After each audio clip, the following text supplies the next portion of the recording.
Recording, Mackenzie, take one.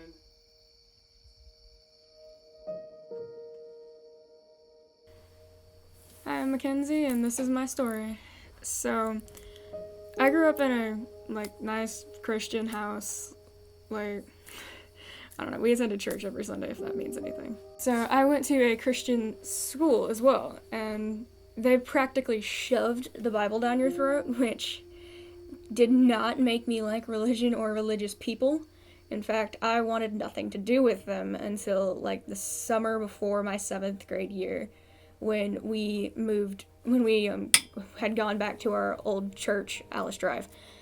And by that point, I had gotten into a friend group that, in order to fit in, I felt like I had to have the same mental health issues they did, which pretty much led me down, this really long road of depression. And, it did not get any better. So, about a year into that, it's, now 8th grade year-ish, and I, for some reason, decided that I should start cutting, because, that's how my friends are dealing with their demons, why can't I? And, slowly it evolved into, I need this, I'm addicted to this, I can't live without it. So, that happened. Then, I pretty much stayed there. I didn't get any worse, but I showed up to the mix one time for, I don't know why. And, for, some reason, I showed up, and I did not want to be there. I mean, the gauntlet of foreboding, greeters was, foreboding enough. So, for some reason, I go, I sit through the service. I don't remember much about it, but I remember talking to Sprinkle, after that afternoon, not afternoon, after the service, and, I basically asked him to explain and, defend and explain his faith, and I'll give him this, he gave a valiant effort. I just was not feeling it, but for some reason I kept coming back until one time one of my life group leaders, Kendra, went and offered to pay for me to go to one weekend. And I was just sure, I got nothing better to do, I'll show up.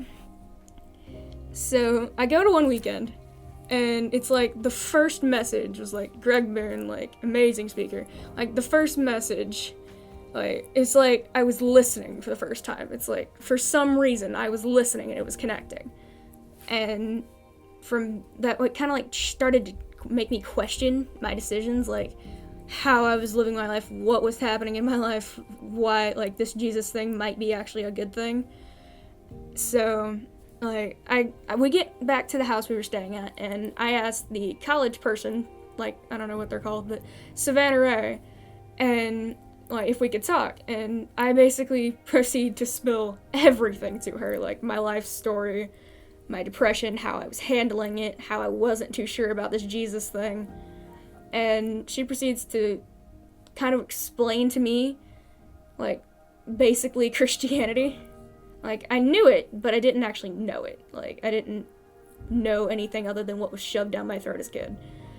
So, I spend basically the next day and a half questioning my life decisions and, wondering, maybe I do actually need this Jesus thing. Until about Saturday night, I believe it was. And Greg preached his last message. He said one line that shattered all conscious thought. He said, God is here to save us from ourselves. I took that as, God is here to save us from our depressions. And I didn't even hear the rest of what I'm fairly sure is an amazing sermon. I was caught on that line.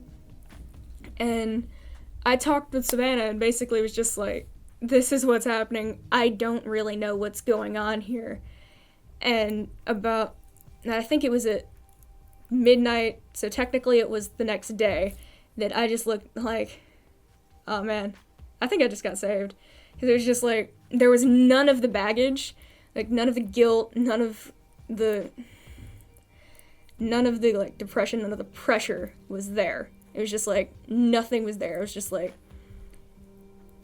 way it was described to me was you finally had hope for the first time.